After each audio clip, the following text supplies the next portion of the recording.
Food. You cannot beat Niger. That's all I'm gonna say. I'm not even gonna say that Swiss food isn't good. I love Swiss food. Coming from Switzerland, like Europe, like I've never seen a cane in my life. Koboko. You guys, the ones that know what I'm talking about, koboko. I've never seen that in my life. Getting to Nigeria and seeing that, I was going crazy.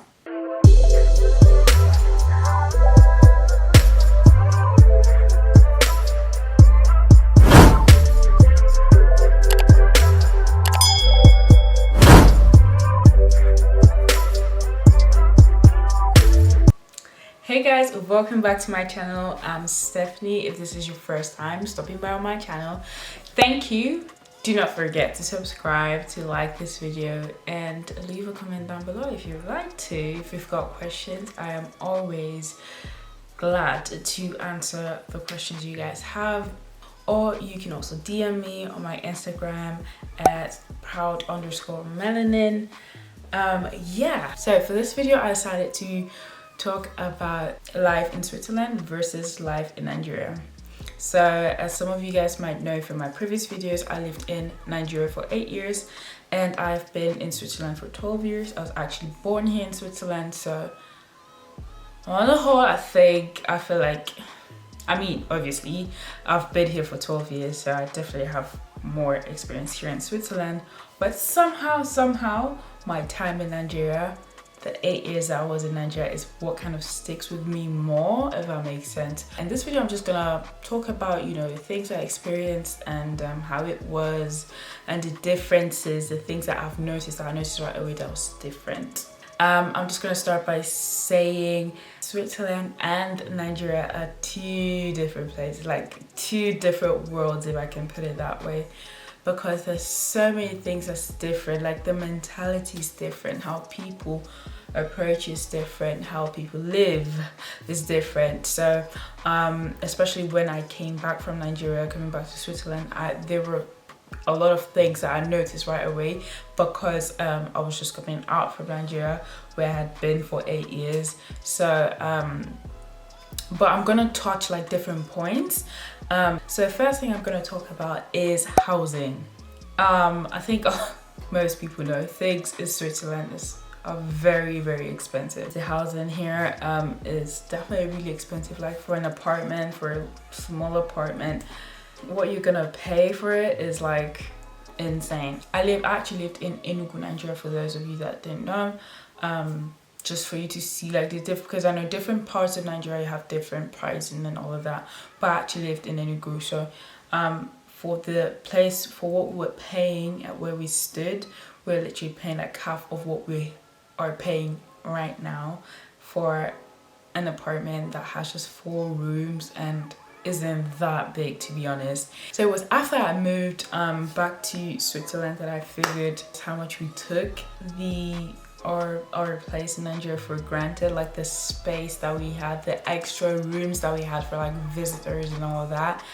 We literally took that for granted. But here, if you want to get such a place here, no, you're gonna have to pay like through your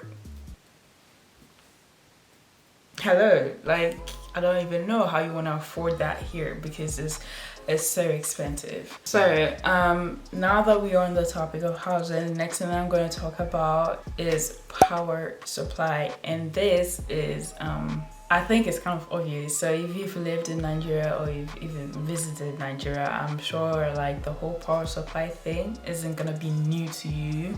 There's not a steady electricity, which is something that I feel like, well, me personally, I was there for 8 years and I don't think I ever really got used to it, because it's almost like something you cannot really get used to. It can be frustrating sometimes, most times it can get frustrating, but here in Switzerland there's like steady electricity, there's steady power supply, and that's really cool. That I think that if I were to go back to Nigeria, visit or try to live there again, it might drive me insane, because now I've gotten used to the steady power supply here. And of course there have been like a few occasions where where we have no electricity. But usually in such cases, you will be told in advance to actually get ready for it. Like there's gonna be a power outage or whatever, and it's gonna be from this time to this time. So that way you actually know. In Nigeria, you have to use generators, which sometimes can be frustrating. For the ears, it's like, honey, no. When you try to sleep and that generator is all in your ear, no. It's frustrating. It's frustrating. Now I'm gonna talk about the transportation. This part is, I feel like on both sides. Well, obviously it's better here. It's better here in Switzerland. But then at the same time, I feel like in Nigeria, it's just something you have to get used to. It's different, but it works. But I definitely feel like it can be improved. It can be better. Like you have like your buses, you have the tricycles, keke, you have taxis as well. So it definitely works. It just depends.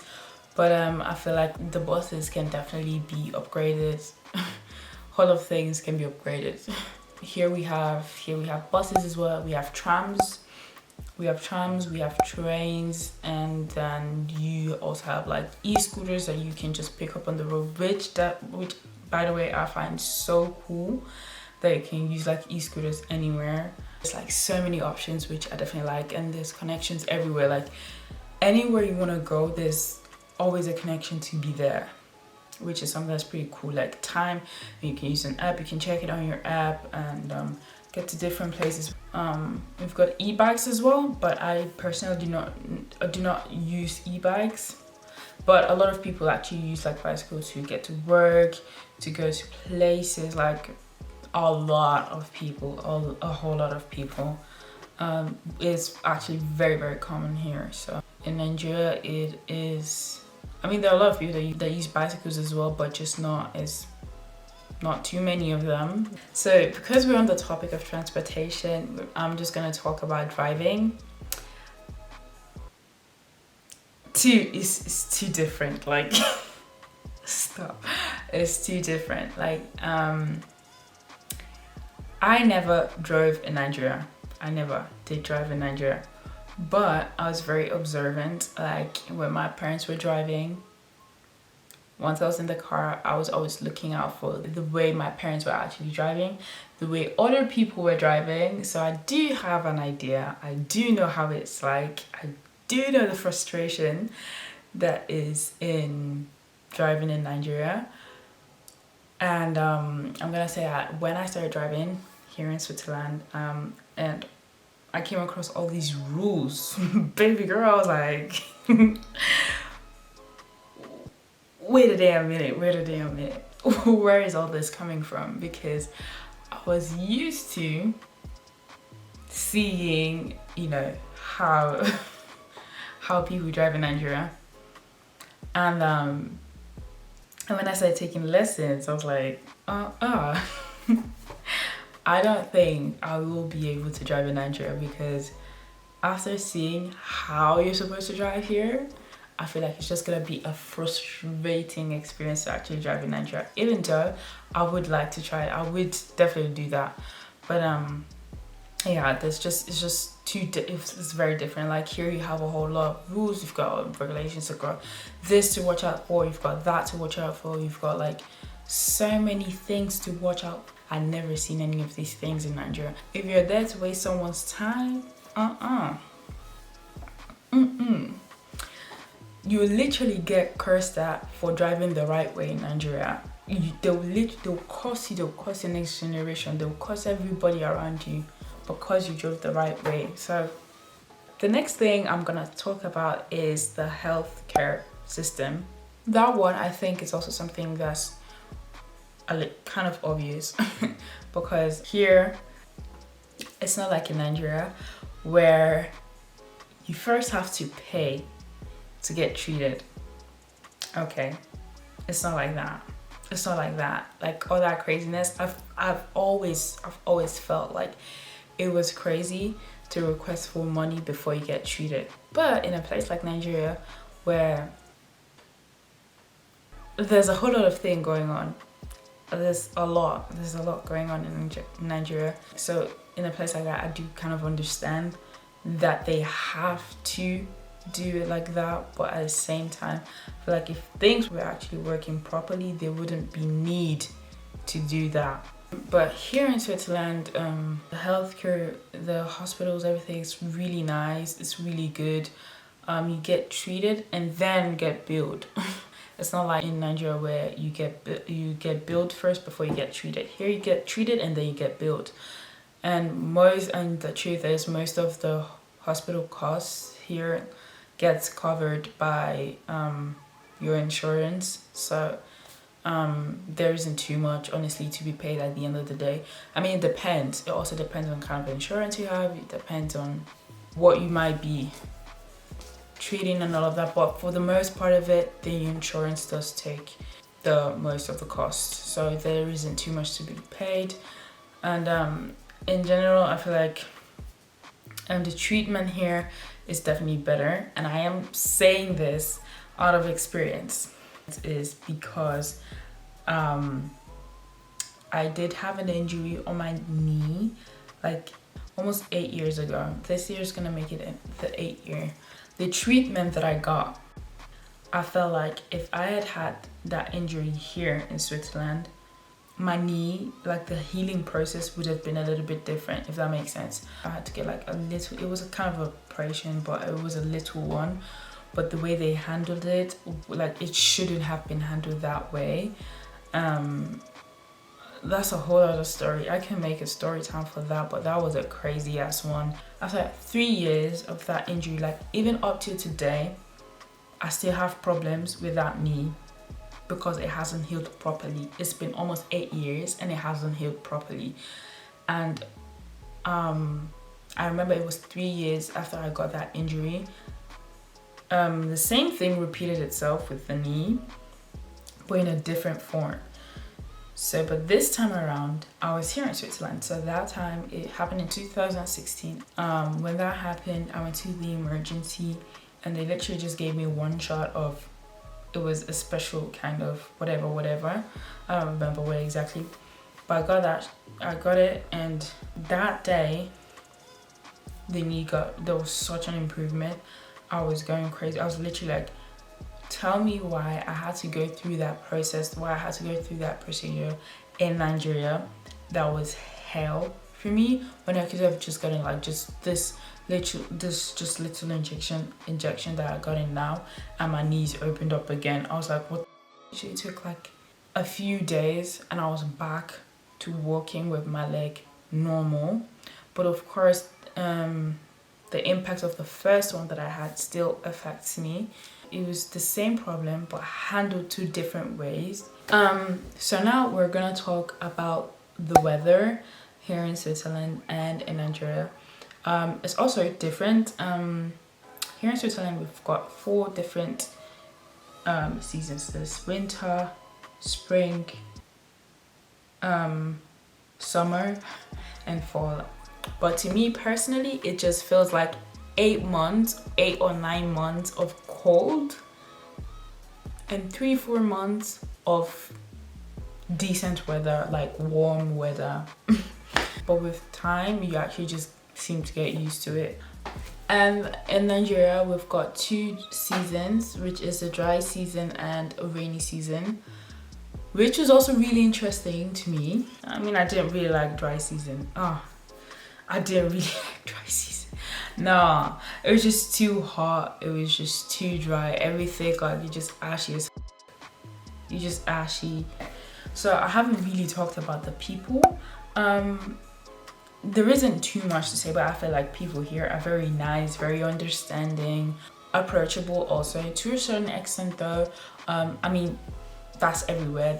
You literally find that everywhere. Something that I could tell right away when I had returned here was that Swiss people are genuinely not so happy, if that makes sense. Like me personally, I've always felt like Swiss people are not so happy.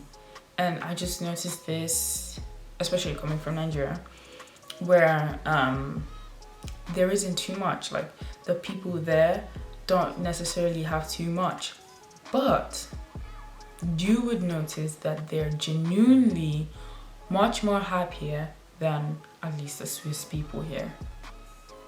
And also, like, traveling has also confirmed this for me, because I go to different places, and when I go, I see how these people are. I feel like these people are genuinely more happy. I just personally feel like Swiss people are not so happy. But in Nigeria, they don't have too much, but the people, they can make happier situations out of things. I'm gonna talk about the school experience that I had. The school part of it, I would say that this was a struggle. I'm not even gonna sugarcoat this. I'm not going to sugarcoat this part.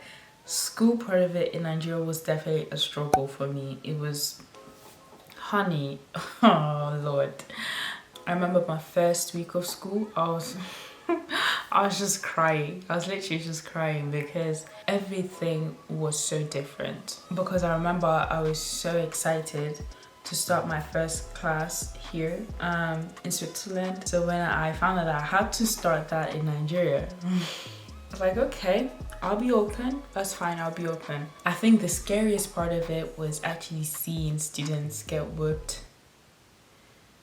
Actually seeing students get whooped was the scariest part of it, because imagine me coming from Switzerland, like Europe, where you don't, like, I've never seen a cane in my life. I've never seen like a cane, koboko. You guys, the ones that know what I'm talking about, koboko, I've never seen that in my life. And then all of a sudden I'm here, getting to Nigeria and seeing that. I was going crazy. No, I remember I was always crying. I was so, like, going to school was actually very scary for me at the beginning. It was so scary for me. It took time for me to get used to. But with time, honestly, school just got fun. Right now, when I think back at school, my school time in general, like from all the schools that I've attended, I figured that my school time in Nigeria was the most, like, it was fun. That was the most interesting part of going to school. There's just so much that's happening. Because after I've actually gotten used to it, I think it took me like 1 year, I would say. I think after the first year, my primary one, when I had entered primary 2, it was like a normal thing for me. At that point, I think I just made peace with the fact that, yeah, I'm gonna get my ass whooped in the school. I tried to avoid that. I tried to avoid getting on teachers' nerves, and I did that by being absolutely quiet in the class. Literally, I was so quiet, like, you wouldn't even know I'm in the class, that when the teachers punished the whole class, I was always the one that got away with punishments. Literally always the one. But with time, I got to see, like, girl, you are not getting anywhere with this, so better be you, boo. So after some time, I was like, you know what, F it. If I'm gonna get whooped, I'm gonna get whooped. Whatever. And after I kind of, like, you know, just let go of that fear, I think I started enjoying school. That was when I started enjoying school. Well, something that I actually really hated was the way I was always compared to, like, my brothers, to my older brother especially. After my second class, like in primary 2, I got promoted to a class higher. So instead of continuing with primary 2, I went straight to primary 3. So that meant that I and my older brother got into the same class, which was very interesting, which was just very nice. But the thing is, I noticed that it was almost like they couldn't separate my brother from me. It was always like the Madua booms. It was like we didn't have separate identities, if that makes sense. It was always like, yeah, if you do something, then it's like, oh, but you didn't do it the way your brother did it, or your brother didn't do it the way she did it. It's like, your brother's doing better than you. Let me be me, you know. It used to irritate me then, but then when I came here to Switzerland, it actually became clear to me that that is really not the way it's supposed to be. Because here, never, not one time, never did a teacher actually like try to compare me with my sibling. They never try to say, oh, you were doing it better than your brother. Oh, your brother did it better than you. Never for once. That separation that I always wanted, I finally got it when I was here. So it was like, I'm doing something myself now. It's not really that there isn't that, you know, which was something I definitely really appreciated. That was something I noticed that was really different, and not just with your siblings, but also with your fellow students. But my experience in Nigeria, I absolutely loved it. I just feel like school in Nigeria, no matter how bad or however it seemed, was just much more fun than it is here. It was just so much more fun. There was always something happening. It was always so interesting. But here it's like there's not much happening. In Nigeria, it's like interesting to watch like teachers punishing the class. But like to a certain extent, I mean, if you're not the one that's getting punished, of course it's interesting to watch. But yeah, it was cool. It was actually cool. Like when I think back now, I'm like, no, those were the good days. Those were actually the good days. I mean, yeah. So now I'm gonna talk about work, employment. Well, I never worked in Nigeria. Any working experience I have right now is what I've gained here in Switzerland. Something I'm gonna say, and this also has to do with school as well. There's so many options. There are so many options here in Switzerland. If today you decide to like finish what you're doing and go another direction, it is possible. I remember being in Nigeria, it was more like when I was asked, what do you want to be? What do you want to study later? It was more like choosing between these being a lawyer, being a doctor, a banker, an engineer. What else? A nurse. I don't know. This like it was almost like it was just this that I had to choose from. But coming here, not just that there are so many options, but if you've got like option 1, you've got like 5 different ways of getting to that option 1, and you just choose what is suitable for you. Let's say for instance now you decide you wanted to be able to go to school and still work and earn some money to be able to like save, go to pay for your school and all of that. There's that option as well. The only thing is that that way is gonna take like longer to get to whatever you want to do. But then you also have options of where you're like, okay, no, I want to focus on just the school part, and you live out the work. And then it's like, okay, to get to that destination it's gonna take maybe 2 years, shorter amount of time. So it just depends. There's like so many options, so many ways of getting to your goal. So I remember when I got back here and it was slowly time to start, you know, choosing the path that I wanted to go through. I remember I was so overwhelmed by like the options that we had that I had no clue of what I really wanted to do. Because coming from Nigeria, where me personally, I felt like it was just those 5 options. And when it comes to employment, being able to get a job here in Switzerland is definitely easier to a certain extent than it is in Nigeria. And why I said to a certain extent is, of course, coming here as a black person, there are things that are kind of limited. Some things are, and you might try to sugarcoat things, but they are sometimes, you know.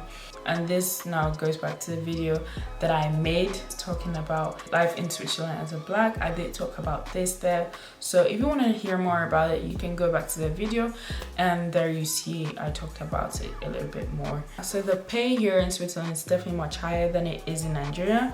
So now for the last part of it, food. The food part of it is the best part of it. And you know what they say, always leave the best for the last. Food. You cannot beat Niger. That's all I'm gonna say. I'm not even gonna say that Swiss food isn't good. I love Swiss food. I feel like Swiss foods are tasty, are really nice, but I still prefer my Niger food. I still prefer my Niger food. But something I can tell you is that here in Switzerland, you do have much healthier options out there. Now, it's not that you don't have healthier options in Nigeria, but I feel like now the typical Nigerian food, if you want to cook something Nigerian to taste, to have that real Nigerian taste to it, you cannot really say you're gonna swap out this for this to get a healthier option, because once you decide to substitute something for something else that is healthier, you are taking away that thing that makes it Nigerian food, if that makes sense. But with that being said, there's still like things that you can eat in Nigeria that's like you can prepare healthy. There's definitely that, but most of the Nigerian foods aren't necessarily as healthy as you would find in Europe, I would say. Yeah, that's it. We have come to the end of this video, and if you've got questions, do not hesitate to leave it down in the comments below, or you can DM me on Instagram. And please don't forget to subscribe. Please do subscribe. Please leave a like as well. I do hope to see you guys soon again. Thank you so much for watching this video. Do excuse me, I know I've been missing. I know I've been MIA for so long, but it's just stress, it's just school and all of that. So but I do promise to be more consistent. You're definitely gonna see me more out here, and yeah, I'm definitely excited for this, and yeah, I hope to see you guys soon again. Peace.